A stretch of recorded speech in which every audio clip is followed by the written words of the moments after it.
April 14th of 1950, the RAND Corporation, which is a think tank for the U.S. military, published The Exploitation of Superstitions for Purposes of Psychological Warfare. And that's where I found most of these incidences where the military and the CIA utilized the belief systems of the enemy for their advantage on the battlefield. It's a 37-page document, and I'll leave it in the description. And so this gets into what's called offensive information warfare. And they used it in the Gulf War to tell the enemy at that time, lay down your guns, this is Allah. And it worked pretty well, because hearing voices which have no direction or sound, you have to assume that it's some spiritual entity. So it works pretty well. For dining, being able to send a signal from 2 points into an individual so they literally hear a voice in their head that nobody around them hears. I mean, voices are the easiest ones, because all you have to do is stimulate the cochlea with a set resonant frequency. It's very easy. Voices are very easy. And it isn't people imagining voices, they physically hear them.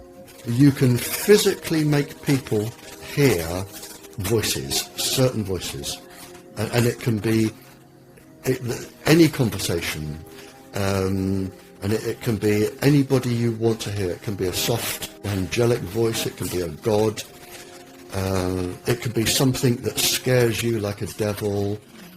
It could be anything. Most people don't believe it's happening. You can be tortured in your own home. No one will believe you. Your brain has been rewired to feel the other, I call it the empathy machine. We can overpower all senses. We can create false sense of touch, make you think ghosts are touching you. We can, create smells that aren't really there, tastes. So you can imagine all the trickery that we're capable of doing, from hauntings to being beamed up by aliens, being anal probed. So unfortunately, it gets into very dark topics of trauma-based conditioning we do remotely, rape, torture, etc. The brain doesn't distinguish between these signals. And so at the comfort of your own home, it's as if they brought you into a lab for alien dissection and whatnot.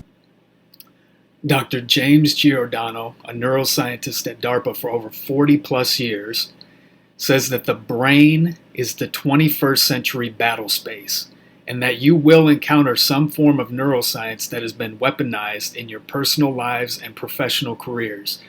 So the battlefield is starting to diverge over into the civilian population.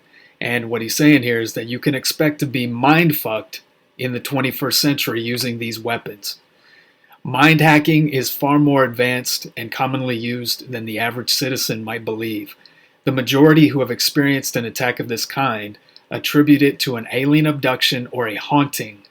Having one's neural circuitry tampered with is not an experience that an average unknowledgeable person would be able to describe in a coherent, articulate framework, instead of sounding mystical, spiritual, or crazy. And that's what they want you to look like, is crazy when you go to speak out about it.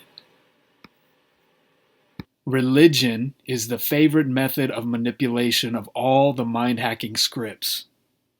Using the voice of God biocommunications, such as microwave silent sound signals, most will believe that their God of choice is speaking to them, which includes aliens, angels, demons, ghosts, the universe. Superstitions and mythologies are used to confuse, discredit, and manipulate cultures or individuals using these communication weapons. Many find religion and spiritual experiences very intense and often life-changing. In fact, any unusual or intense experience can alter a person's view on life in general, and sometimes it can even happen through a dream. The Angels and Demons script. The Angels and Demons script is the most popular one used on psychic warfare targets, so it is important to cover it in detail. This script plays into religions, local cultural superstitions, and mythology. Around 95% of the world is religious to some extent, so these techniques are very effective when combined with the voice of God weapons. Let us look at some of the games played and parallels of the angels and demons script to biblical teachings. A tinnitus tuning fork, which is the ringing in the ear sound, which has the mathematical property in amplitude called Gabriel's horn, is used in one of their scripts. The bell of his visit turns people into prophets. So when you hear that ringing in your ear, they can use the voice of God weapon to give you a word about something that may happen in the future. This trickery has worked on many targets of U.S. behavioral experimentation using the voice-to-skull technologies. 4 angels visit the target and use rapid-fire questioning techniques. Next, Lucifer or Satan use paranoia scripts, and as it says in one of the many Bibles, to use their own mind to destroy their house, relationships, and possessions. Other aspects of the angel and demons CIA scripts include Satan's visit.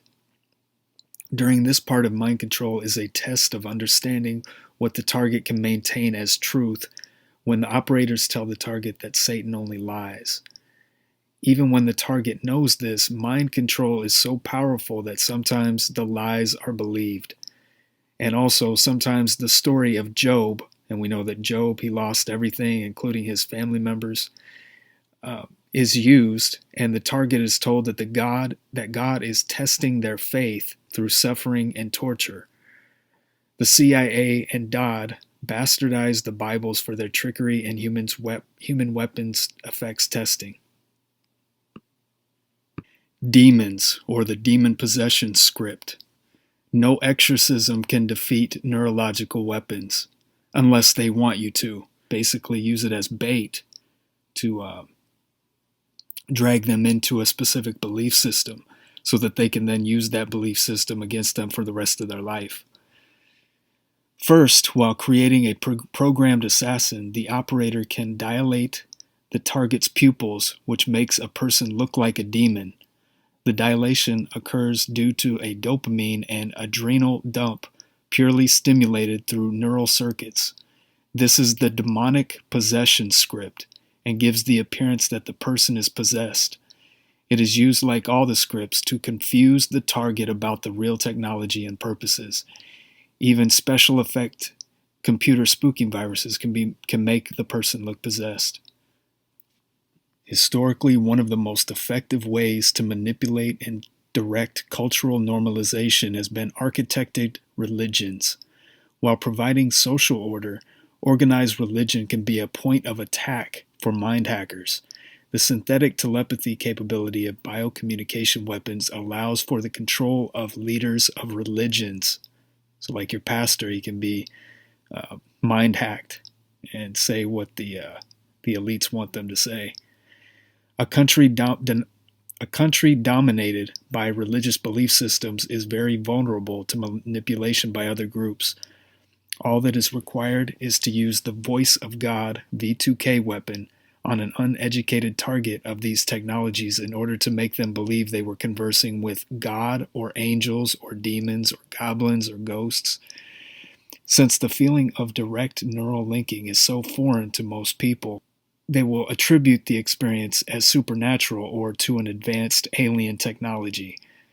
And you can see the example that I gave down there. You can see this all through the news pretty much every day, that people are hearing voices in their head, thinking it's demons or God or the devil. And it's really the V2K, voice of God, voice to skull weapon. As I've shown in the past, the government and the CIA are using paranormal and religious scripts. And one of those scripts is the haunted house script. One of their most written about capabilities that interest the military is their ability to alter a person's perception of their senses. This is called ghosting because false images or ghosts can be created in their minds. The spooks, slang for CIA agents, used haunted house scripts all the way back to the early 60s. and probably before that as well, while testing these techniques and equipment. Feelings of hot and cold, a presence, false visual images, imagined sound with depth are all described in the Directed Energy Directorate of the Air Force's Personal Effects Program, and all capabilities perfectly coincide with hauntings that people have experienced and described in detail. It doesn't take a genius to infer the connection. Different targets get a different assortment of experimentation and tailored scripts. So they're tailoring a script around your belief system. Just like the examples that I showed before with the ghosts in Vietnam, the glowing foxes in Japan, and vampires in the Philippines. The CIA scripts and tricks use common cultural specific themes. Some scripts are tailored to an individual, but in general, they are based on popular culture. The most popular scripts used are called Wizard of Oz, Alice in Wonderland, and the Bible. But many newer ones have shown up in the last decade. Government projects are basing them on movies like Blade Runner, Star Wars, Bourne Identity, The Matrix, and Inception. CIA misdirection tools. What purpose do the scripts serve? For example, if a target describes the Bible script being done to them, any observer would just assume that they had read the Bible and is having a psychotic break from reality. Can you think of any other benefits of this kind of trickery? Some targets will believe that an alien or omnipotent force is behind this technology and evil. The reason is that they will see all these connections between their experiences and cultural events. One of the Pentagon counter-resistance techniques is to make the target believe that the handlers are omnipotent and know everything. The scripts also serve to misdirect the anger of the target away from the U.S. government technology and onto some ghost, alien, demon, or whatever supernatural force you want to put in there. The scripts also keep the program soldiers on track in a repeatable way to train them to do their illegal work. In today's world, there is a group within the government that is using a transmitted technological demon that can induce symptoms of what would appear to be both demon possession and mental illness. This worldwide, remotely transmitted technological demon was originally unleashed upon mankind under the guise of national security, but is now being used as an instrument of oppression, tyranny, totalitarianism, and world domination. This book, How to Tame a Demon, hopes to help people learn how to tame that demon, the technological demon. A person who is targeted by this technological demon or is subjected to any form of government harassment or terrorism is known as a targeted individual, a T.I. There are a vast number of targeted individuals in today's society. The number grows larger every day as these technologies advance and the conquest for world domination proliferates. And you can buy this book, How to Tame a Demon, on Amazon. And by the way, I don't believe in demons. It's technological. It has nothing to do with some spiritual, invisible boogeyman.